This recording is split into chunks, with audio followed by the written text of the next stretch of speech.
lá? 3 dias depois, houve um casamento em Caná da Galileia, achando-se ali a mãe de Jesus.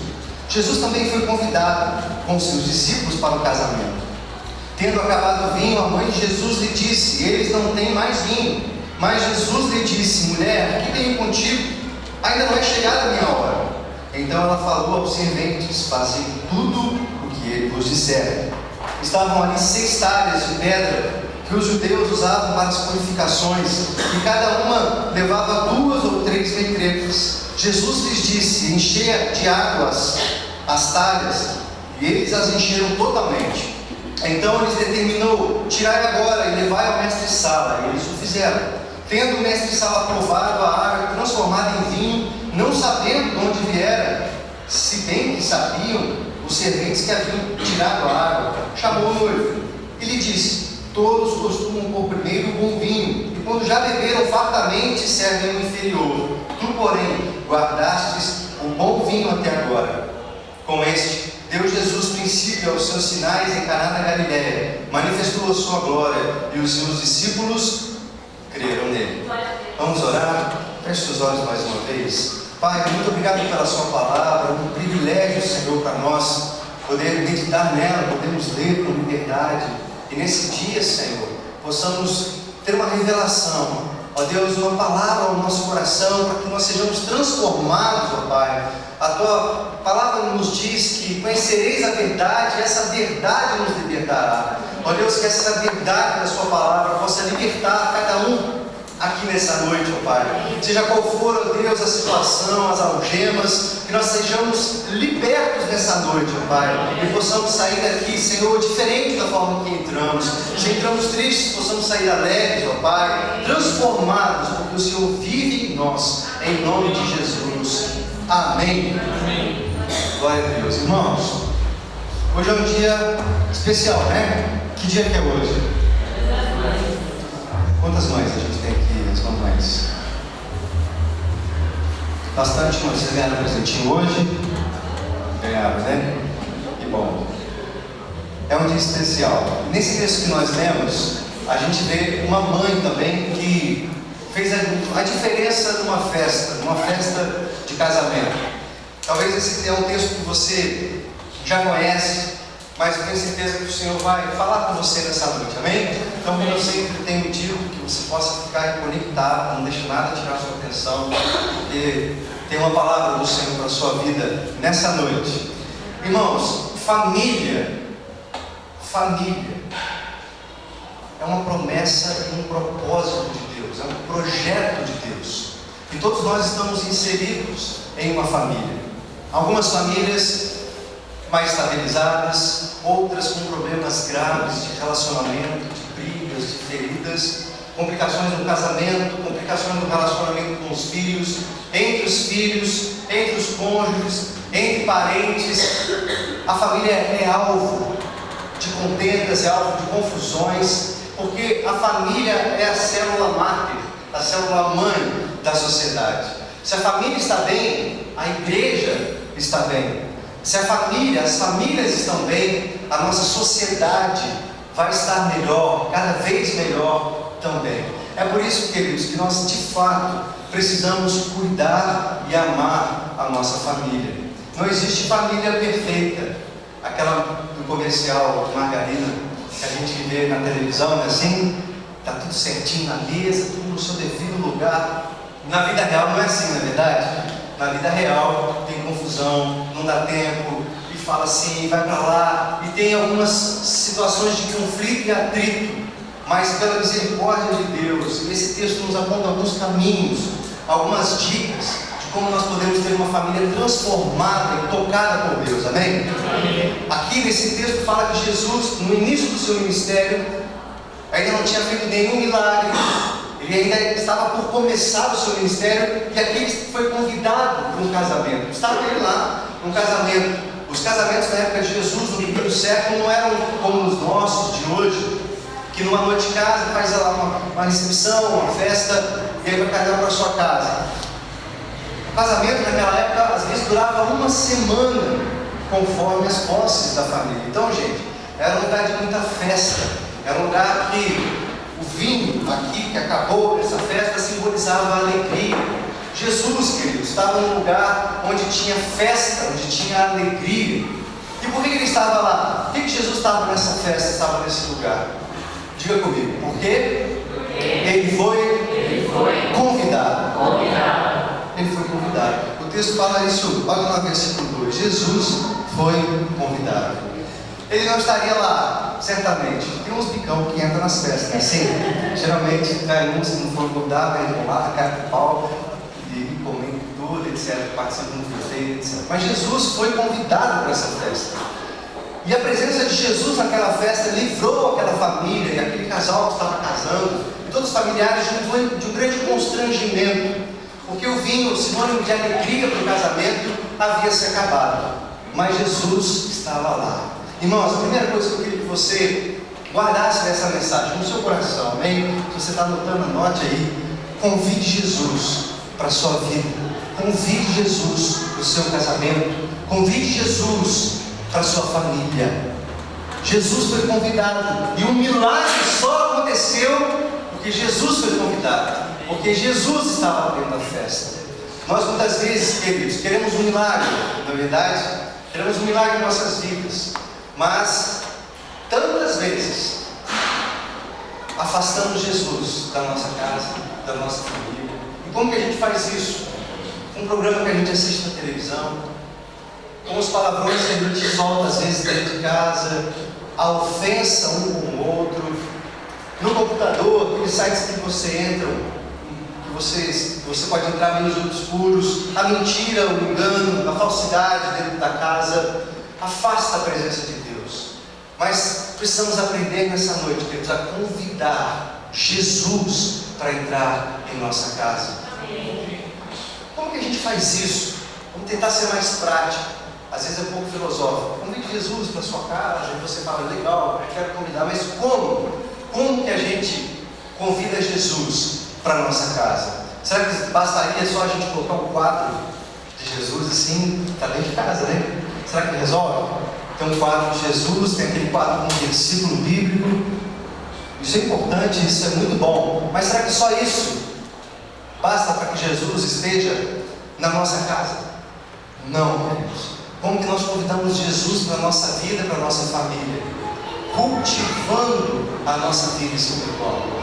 Nós convidamos Jesus para entrar no nosso lar quando nós passamos tempo com Deus, quando nós passamos tempo meditando na palavra, quando nós passamos tempo com os nossos filhos e cônjuges, conversando, meditando, e nem que seja no momento para almoçar. Cada um vai passar, um vai para o quarto, outro vai para o outro lado, cada um come um canto da casa. Mas assim, você junta a sua família na mesa, que significa exatamente isso, comunhão, união.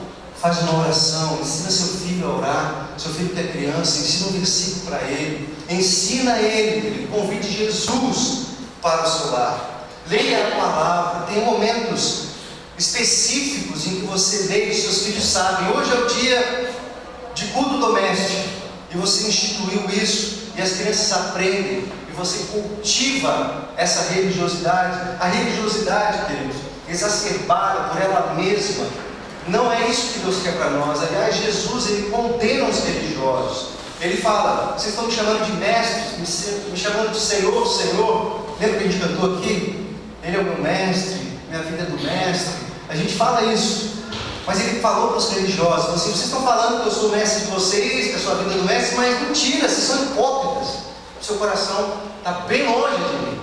Então, queridos, nós de fato precisamos cultivar uma religiosidade, sim, não aquela religiosidade falsa que a gente vai na igreja só por ir, bate o cartão, agora beleza, cumprir minhas obrigações com Deus, mas aquela religiosidade, uma espiritualidade, queridos, que me leva a meditar na minha vida, pedir perdão pelos meus pecados, convidar Jesus para reinar no meu coração, na minha casa, no meu casamento, na minha família. Jesus precisa estar dentro do seu lar. Amém, queridos? Muito importante isso. A primeira coisa que a gente aprende nesse texto, Jesus foi convidado. Convide Jesus para a sua casa. Convide Jesus para a sua vida.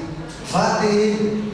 Ele está louco para entrar. Ele fala: eis que estou à porta e bato, se você ouvir a minha voz e abrir a porta, eu vou entrar e vou ceiar com você, vou abençoar você, eu quero sarar a sua casa, mas me convida, abre a porta para mim. Se você nunca fez isso, irmãos, faça isso, mas praticamente, de forma prática. Coloque Jesus no seu lar, com a palavra, com oração, com vida de devocional. Isso certamente vai fazer a diferença na sua vida. Mas o que nós percebemos aqui é que mesmo Jesus estando dentro da festa, foi convidado. Aconteceu o que naquela festa? Acabou o vinho.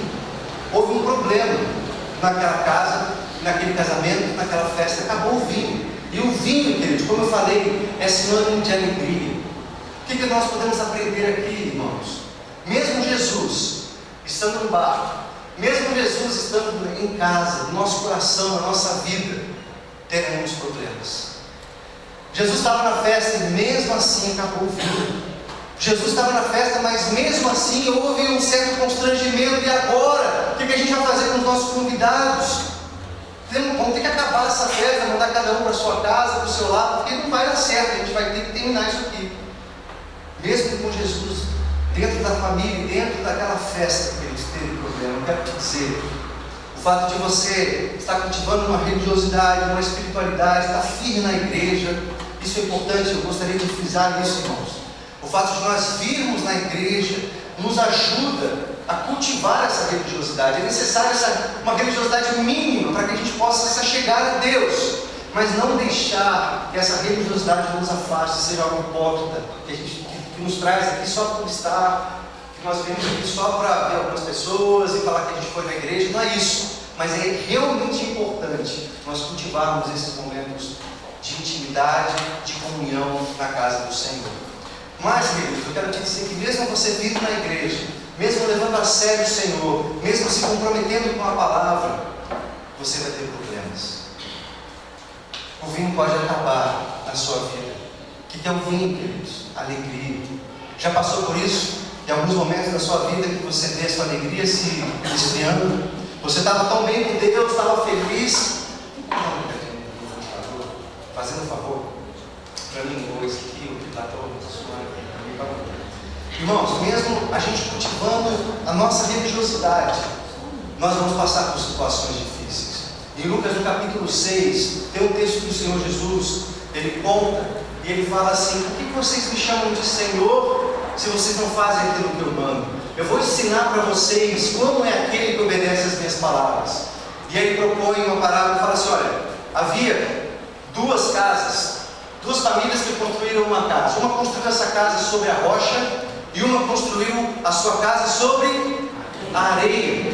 E veio uma tempestade. A tempestade veio só sobre a que estava construída sobre a areia, ou veio sobre as duas? Sobre as duas, queridos. Sobre as duas casas. Mesmo que você esteja construindo a sua casa sobre a rocha, vai ter momentos difíceis, vai ter tempestade. Vai ter momentos em que você vai pensar em desistir, vai perceber que a sua alegria está se esfriando, que você está perdendo aquela motivação que um dia você teve na casa do Senhor. O que nos tira a alegria, queridos? O que pode tirar a sua alegria diante de Deus? Primeira coisa, o pecado tira a sua alegria. O pecado te afasta do Senhor. Nós já temos falado sobre isso alguns domingos, que o salário do pecado é morte espiritual. O seu pecado, querido, o meu pecado nos afasta de Deus e tira a alegria. Vai tirando aquele ânimo de estar na casa do Senhor, de vir aqui levantar as mãos, estar com os irmãos e buscando a Deus. O seu pecado, querido, te afasta do Senhor. É a primeira coisa que faz com que o vinho comece a acabar. A alegria começa a ir embora da sua vida. Outras coisas também, podemos falar de várias situações que tiram a alegria da sua vida. O sofrimento, aquele sofrimento que não termina nunca. Você diz: Deus, não vai acabar essa tortura, essa situação na minha vida, não vai acabar nunca. O sofrimento vai tirando, vai minando a sua alegria, a sua decepção. Às vezes você se decepcionou com alguém que você confiava muito dentro da sua própria casa, seu marido, sua esposa, algum amigo, você se sentiu traído. Isso vai minando a sua alegria, vai trazendo aquela deprê. Você não tem vontade de fazer nada, não tem vontade de sair de casa. E na igreja, para que eu vou na igreja? E a gente vem que está desanimado, cabisbaixo, decepcionado, desencantado, totalmente ferido, sem ânimo para cantar, para louvar, para buscar a Deus.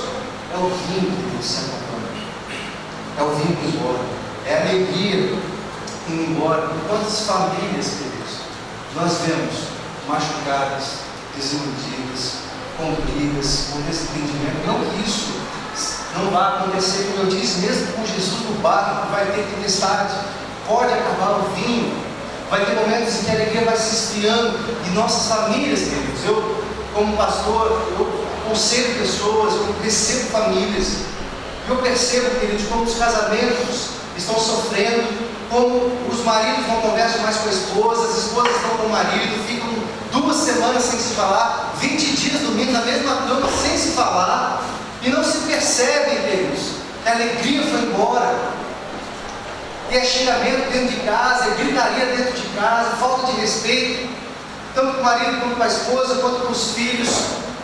E a gente vai deixando a alegria ir embora. Vai deixando a família sofrer as piores consequências. Isso aconteceu aqui, nessa festa de casamento. Jesus estava presente, foi convidado, mas mesmo assim, houve situações muito delicadas e constrangedoras para aquela família. Mas o que aconteceu aqui? Nós temos uma mãe. Hoje é dia das mães, certo? Olha que exemplo maravilhoso para você, mãe, que está aqui nessa noite. Aqui, a mãe de Jesus, ela percebe que está com uma coisa errada. Ela percebe que acabou o vinho. Ela percebe, ela tem esse destino, essa sacada, ela fala, acabou o vinho.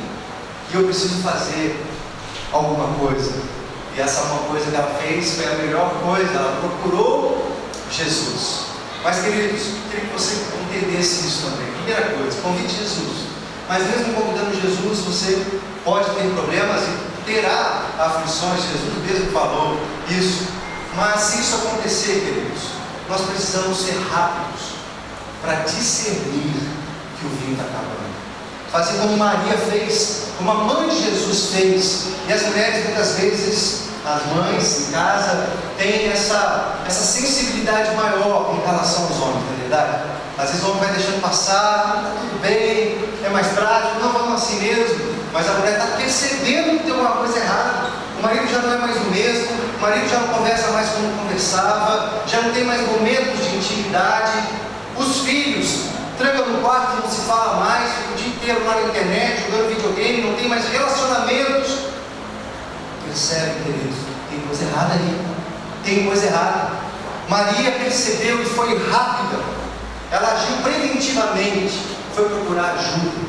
Irmãos, guarda isso no seu coração, seja rápido em identificar se a alegria está acabando na sua casa e na sua família. Seja rápido em identificar se a alegria está indo embora, ou se já foi embora, e a gente às vezes não teve sensibilidade para perceber qual foi o momento, talvez uma briguinha de nada, naquele momento passou, cada um foi para o seu canto, depois de uma semana já começou a conversar de novo, mas daqui 2 meses, se lembra daquilo que aconteceu, joga na cara do outro, e vira aquela confusão dentro de casa, dentro da família. Maria foi esperta, Maria foi sagaz quando ela percebeu, tem um problema aqui, não vamos esperar terminar a festa para tentar solucionar, vamos resolver agora, procurar Jesus para resolver esse problema. Irmãos, tenha essa sensibilidade. Você homem, você é o sacerdote do seu lar, da sua casa, você precisa prezar pelo bem-estar do seu lar. Toma posse em nome de Jesus, querido. Diz que Deus tem dado a você. Você é o cabeça do lar, você é o líder do lar. Depois eu vou falar um pouquinho sobre isso. Mas você é o cabeça, querido. Não é que você manda, é autoritário, é autocrático dentro de casa, não. Mas você precisa ter essa sensibilidade espiritual. Tem coisa errada aqui. Meu filho está se distanciando da presença de Deus. O pecado está dominando a minha casa, a minha esposa, meu marido. Talvez seja o programa da televisão, talvez seja as músicas, talvez sejam as nossas práticas fora aqui. Talvez eu nem estimule tanto na igreja, aquela religiosidade que eu falei. e a alegria vai embora e a gente não tem o tino que Maria teve para procurar ajuda. Então guarde comigo, querido. Qual que é a primeira dica que esse texto dá para mim? Convide Jesus. Vamos lá, gente. Convide Jesus. Segunda coisa, mesmo com Jesus presente na festa, você pode ter problemas. Vamos falar isso? Mesmo com Jesus presente na festa, você pode ter problemas. Terceira coisa, seja rápido em procurar ajuda. Seja rápido em procurar ajuda. Maria foi rápida. E qual foi a ajuda que ela procurou? Jesus. Que coisa boa. Ela procurou no lugar certo. Ela procurou ajuda no lugar correto. Que quarta coisa é essa? Procura ajuda no lugar certo. Quantos de nós vamos procurar, às vezes, aquele amigo? Olha, estou com um problema com meu marido. E ele, olha, não faz isso, não faz aquilo. Ou fez aquilo comigo. E aí aquela amizade fala o que você? Larga dele. Larga dele, você vai estar investindo nisso para quê? Sai fora dessa. Não acontece isso, irmãos? Quantos de nós procuramos conselhos que não edificam? Quantos de nós procuramos pessoas que não podem ajudar você, que não podem nos ajudar, que não podem te dar nada, e às vezes conselhos que não constroem, que não ajudam a você? Maria foi procurar no lugar certo, irmão. Foi procurar Jesus. E eu queria que você guardasse isso em nome do Senhor. Procure Jesus. Vá até Ele, querido. Vá até Ele. Procure ajuda. Identifique que tem um problema aqui na minha vida. A minha alegria foi embora. Eu ando cabisbaixo, ando triste, ando deprimido, não tenho força para fazer nada. Minha alegria foi embora. Irmão, identifique isso. Procure ajuda. Procure ajuda em nome de Jesus. Vá a Jesus. Vá a Jesus. Procure a Ele. Mas quando a gente vai a Jesus, queridos, e às vezes é assim, na verdade, o negócio fica feio do nosso lado, quando a gente está passando por uma crise, por um problema daqueles grandes, a gente vem na igreja, assim. Aí a gente vem na igreja, a gente ora mais, a gente busca mais. Quando o negócio ficou feio, a gente procura ajuda, a gente procura uma solução. Mas quando nós vamos a Jesus, queridos, nós precisamos entender uma coisa. Ele é o seu mestre, como você cantou aqui. E você precisa estar disposto e disposta a obedecer, caminhar de acordo com as exigências que Ele faz para a sua vida. Esse é um problema, queridos. Porque muitas vezes nós procuramos Jesus. Você ora, você vem na igreja, você procura uma solução em Deus, mas não está disposto, disposta a obedecer. Não está disposto, disposta a se enquadrar no padrão que Ele exige para a sua vida. Você não está disposto a largar o seu pecado. Você não está disposto ou disposta a abandonar algumas amizades que distanciam de Deus. Nós procuramos Jesus, mas não queremos mudar de vida. O que Jesus falou? Importa que você nasça de novo. Não importa que você já cumpra todos os mandamentos. Nasce de novo, se converta, se sujeite ao meu padrão de vida para você. Você procura Jesus angustiado com seu marido que te traiu, mas não está disposto a perdoar, que é uma exigência de Deus para você. Você, filho, está decepcionado com seu pai, com a sua mãe, procura Jesus, mas não está disposto a obedecer a um mandamento de honrar pai e mãe e se sujeitar àquilo que Ele está pedindo e ordenando para a sua vida. Esse é um problema, irmãos. Nós procuramos Jesus, mas não estamos dispostos a nos enquadrar no padrão de vida que Ele quer para nós. E se não for do jeito dele, não tem como. Como nós falamos no Pai Nosso: seja feita a tua vontade, assim na terra como no céu. Irmão, a gente se aproxima de Jesus crendo que é a nossa vontade. A gente fala assim: Deus, trata esse meu marido, esse homem grosso, coração de pedra. E aí Jesus fala: não quero tratar você. Quero tratar, não, mas não é comigo, é com ele. Trata ele tem que ouvir essa palavra. Abre a cabeça dele e vira isso na cabeça dele. Não é assim? Não, Deus fala assim: eu quero tratar você. Eu quero ensinar você a amar. Você constranger o coração dele com o seu amor, com o seu perdão, com a sua vida transformada dentro de casa, com as suas palavras que foram medidas, que foram uma vida de exemplo dentro de casa. Deus quer tratar você, mas nós queremos que o outro mude. E quando Deus quer mudar a nossa vida, gente, se afasta. É interessante esse texto, porque Jesus, quando foi procurado por Maria, ele deu uma resposta assim, áspera para ela, na verdade. Ela fala assim: Jesus, acabou o vinho. E ele fala: o que eu tenho com isso, mulher? Não chegou a minha hora. O irmão educado, né? A mãe não sou irmão. Mas não é. Ele é do mestre. E esse texto para nós soa ruim, mas na época não se tratava de uma falta de respeito de Jesus. Mas ele fala: eu não tenho nada com isso, eu não vou fazer nada. Mas Jesus se posiciona e Maria vai embora e fala para os serventes assim: olha, fazei tudo o que ele disser. Pode repetir comigo? Fazei tudo o que ele disser. Mas fazer o quê? Jesus falou que não ia fazer nada. A mãe tem umas sacadas, né? Às vezes a gente não entende, mas Maria sabia de algo que eu e você às vezes não sabemos. Que a graça de Deus é muito maior que a lei. A graça e a misericórdia de Deus estão mais altas do que a frieza da lei. Mesmo Jesus falando que não ia fazer nada, não chegou a minha hora, aquela mulher que conhecia o coração do seu filho, Jesus, disse: fazei tudo o que ele disser, ele não vai resistir. Nem que seja só um milagre para transformar água em vinho, para salvar o casamento, uma festa, ele vai fazer. Sabe por quê? Ele vai fazer um milagre pela graça e a misericórdia dele, para restaurar a sua alegria que foi embora. Restaurar a sua alegria que está saindo, que você está perdendo. E Maria sabia disso. Pode fazer o que ele não vai resistir, ele vai fazer um milagre. E aqui, queridos, nós aprendemos mais uma coisa nesse texto. Precisamos obedecer a Jesus. Maria falou: fazei tudo o que ele disser. E o que Jesus pediu era uma coisa meio esquisita. Ele fala: enche essas 6 talhas de água. Imagina, irmãos, os serventes, os garçons ali, os serventes enchendo talha de água. Talvez não conversando, mas a gente está sem vinho. O que a gente enche isso aqui de água? O que tem a ver? E eles obedeceram mesmo sem entender nada.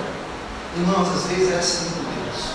Você não vai entender por que está acontecendo, por que você precisa perdoar. Não faz sentido na sua cabeça. Mas Deus escolheu as coisas loucas do mundo para confundir as sábias. Deus escolheu as coisas fracas do mundo para confundir as fortes.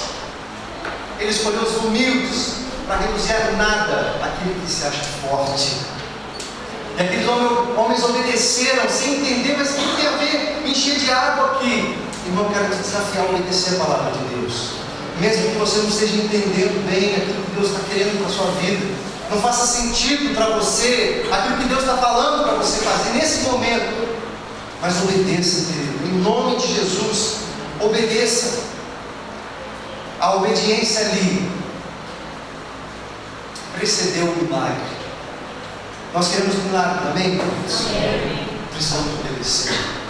A gente às vezes não fala um milagre que vem sem esforço, sem obediência. A gente canta: quero um milagre, quero um milagre, quero um milagre, quer exigir um milagre de Jesus. E Jesus fala: eu quero dar um milagre na sua vida, na sua casa, no seu casamento, nos seus relacionamentos, na vida financeira, em todas as áreas que você tem, mas você precisa obedecer, querido. Deixa eu agir, deixa eu fazer um milagre na sua casa, na sua vida. Mas você tem que ter vergonha na cara e abandonar esse pecado em nome de Jesus.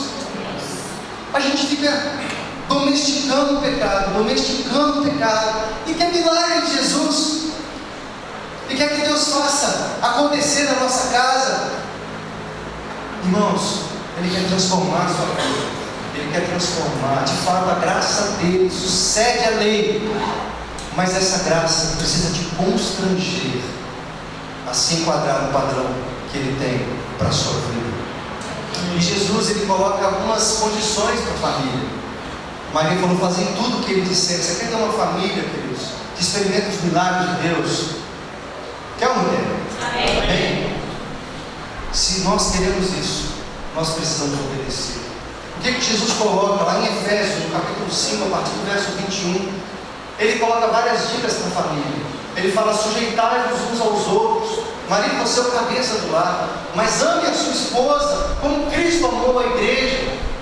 Levante ela, ame ela, não vai ficar mandando: eu mando, vai fazer comida agora, porque eu estou com fome.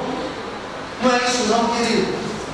Se sujeite a ela, ame ela, levante ela, abençoe a sua esposa, lidere ela pelo serviço e pelo amor. É mandamento do Senhor. Você quer ter uma família, um casamento restaurado, homem? Faça isso em nome de Jesus. O que ele fala para as mulheres? Mulheres, se sujeitem aos maridos, mas é sujeitar uns aos outros. Marido, mulheres também, levantem o marido, honrem o seu marido, respeite o seu marido, dentro de casa e em público também. Honre a ele, levante ele, sujeitai-vos uns aos outros, ninguém manda em ninguém. Já ouviram aquela frase? Ele é o cabeça, mas eu sou o pescoço, a mulher. Já ouviu isso? Não pare com isso em nome de Jesus. Sabe por quê? É uma frase besta, é uma frase que denota manipulação dentro de casa. Eu mando aqui, eu direciono, ele faz o que eu quero. É manipulação, não é isso que Deus quer para nossas casas, queridos. Deus quer que um levante o outro, que um honre o outro, e nós teremos casamentos restaurados em nome de Jesus. O que ele diz para os filhos logo depois? Filhos, é sujeitar uns aos outros, portanto se sujeitem aos seus pais, porque isso é justo. É o primeiro mandamento com promessa. Capítulo 6 de Efésios, começa assim. É porque essa é a lógica. O que ele fala para os pais? Pais, se sujeitem aos filhos também, não provoqueis a ira deles. Levante os filhos, honre os filhos, não provoque os filhos. Esse é o estilo de liderança de Jesus. A liderança que lava os pés, que serve, que manda, mas que ama. E é isso que nós precisamos buscar dentro da nossa casa, queridos. Fazer tudo o que Ele vos disser. Nós queremos milagres, mas tantas vezes não estamos dispostos a obedecer aquilo que Jesus coloca como padrão para nós. Você, homem, tantas vezes não está disposto a se enquadrar no padrão de marido que Deus propôs para você. Você, mulher, não está disposta, mas quer milagre, mas não está disposta a se enquadrar no padrão de esposa que Cristo coloca para nós. Filhos também, rebeldes, respondem, xingam, não obedecem, fazem o que querem. E aqui temos os juvenis: honram seus pais, seus dias serão prolongados. Esse é o mandamento, o primeiro mandamento como promessa para a vida de vocês. Honrem seus pais, abençoem, obedeçam a eles. E pais, não irem aos seus filhos, é sujeitar-nos uns aos outros, fazer tudo o que Ele vos disser, e o milagre vai chegar em nome de Jesus. Amém, queridos? Convide Jesus para a sua família. Mesmo com Jesus na sua família, no seu barco, na sua casa, você vai ter problemas. A alegria pode ir embora aos poucos, mas seja rápido em identificar por que a alegria está indo embora. E não adianta só identificar e não fazer nada. Toma uma atitude como Maria tomou. Vai procurar Jesus, aquele que pode solucionar os seus problemas. Amém, queridos? Amém. Mas não adianta só procurar Jesus se você não estiver disposto a obedecer o que Ele pede para você. Então procure Jesus sim, querido. Venha na igreja sim, mas esteja disposto, disposta a ser transformado por Ele em nome do Senhor. E o que a gente aprende nesse texto, para a gente finalizar, é que o vinho que Jesus transformou, a água que Jesus transformou em vinho, era melhor do que o vinho que eles estavam servindo na festa. E o mestre Sala disse: vocês geralmente colocam o bom vinho primeiro, depois que o pessoal já tomou bastante, vocês dão o pior vinho, mas vocês não estão colocando o melhor vinho no final. Sabe por quê, queridos? Obedecer a Jesus nos indica que o melhor vem depois, a cada dia da nossa vida. Obedece a Jesus, tem uma bênção para você pela obediência. O melhor de Jesus é melhor do que o que você já experimentou, que já foi muito bom. Deus tem mais para você. Deus quer te servir um banquete na presença dEle. Deus quer restaurar a sua alegria que está indo embora.